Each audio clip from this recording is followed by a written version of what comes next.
watching I literally making this presentation, watched every video on our channel of female victim encounters, just to really see what we could learn.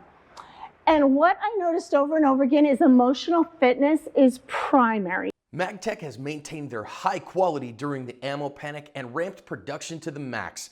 Their ammo is the only ammo I run on the range because of its performance and reliability. I recommend MagTech wholeheartedly. That is what I saw was the most important thing, the most important factor in whether it was a successful outcome or not. And what I mean by that is, starting off with, you must radically accept reality, both in your preparation and in the potential victimization.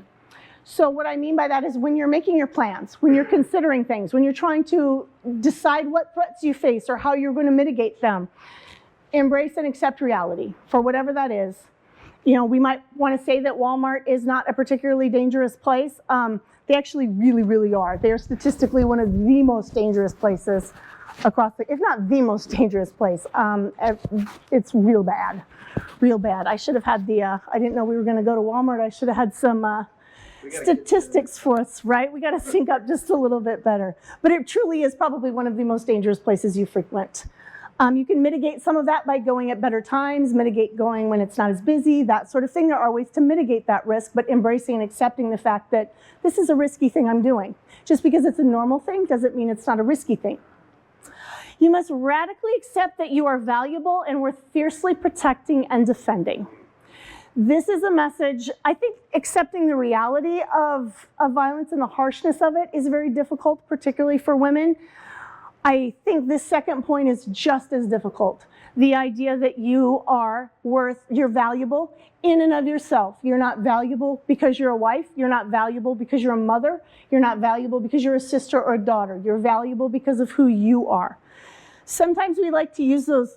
It's kind of a cheap trick to say, well, you should fight back because you've got to go home to your kids. And we use it because women can at least identify with that and think, okay, I'm not fighting for myself, but I can fight for my kids. I can get home because of my kids. I think it's a far more important message for you to realize that in and of yourself, and aside from your children, you're valuable. Of inestimable value, I would say, because of my worldview. You must radically accept and embrace who you are and what you can do in that moment. And we'll talk a little bit more about that, but kind of, you know yourself. We start to talk about in self-defense situations, maybe are you a high responder? Are you going to be one that's going to see trouble and you, before you even realize what you're going to be doing, are going to intervene in that? I suspect we have at least 2 of those in here, even before they were obligated to do so. That was probably their bent, that they're going to see trouble and they're going to head that way. I know a little woman that I've taken several training classes. She's a little ugly woman, and whenever we do scenarios, it doesn't matter what happens. She is a high responder, and she is running in. If that's you, you should know it, because you can say all day long, I'm not going to get involved, I'm not going to get involved. If you're going to get involved, you should accept that. You should know that about yourself so you don't find yourself in the middle of a problem that you didn't anticipate. So just a little bit learning about who you are and what you're willing to do, what you're able to do, what you're willing to consider, what changes you're willing to make in your own life, what changes you're not willing to make in your own life. There are a lot of things that I do that have a great deal of risk to them because I think they're worth it. You may not agree with that. You may decide, I prefer safety in this particular area and more risk over in this particular area. You have to make that particular calculus and analysis in your own life. More videos. This is one of my favorite ones. This is a waitress down in Georgia, and it's hot, and that's why she's wearing it. It's hot, and she's outside. So I don't want you to be like any of the 10 million commenters that explained that she, this obviously, by the way she's wearing, deserved what is about to happen to her. But this is a guy walking past her, and you saw what he did, and she's not having it at all. She is just giving him the what for. If the video goes on longer, like the cook comes out and he joins in. The thing about this video, besides the fact that she was not putting up with that wrong that was done her, and that was a wrong that was done her, there's a couple of really important things about this. He was there having dinner with his family. He left the table with his wife and kids to go to the restroom and did that. So how many times has he done that before? That's not the first time that's ever happened. Yeah, at least.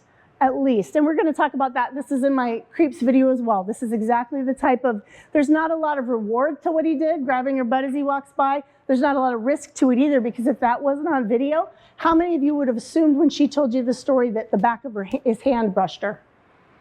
You saw it. That's not at all what happened. He intended everything that he did. But I remember the time that my daughters came home from a summer camp and were telling me about one of the counselors there. It was kind of in their space more. They just weren't comfortable around him.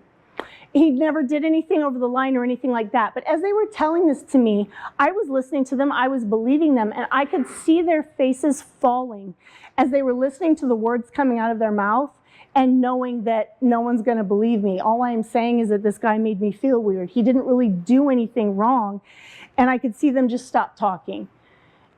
How often does that happen? I guarantee if that wasn't on video, most of the people that heard that story would never have believed he did that. He's there with his wife and kids. Why is he going to do that?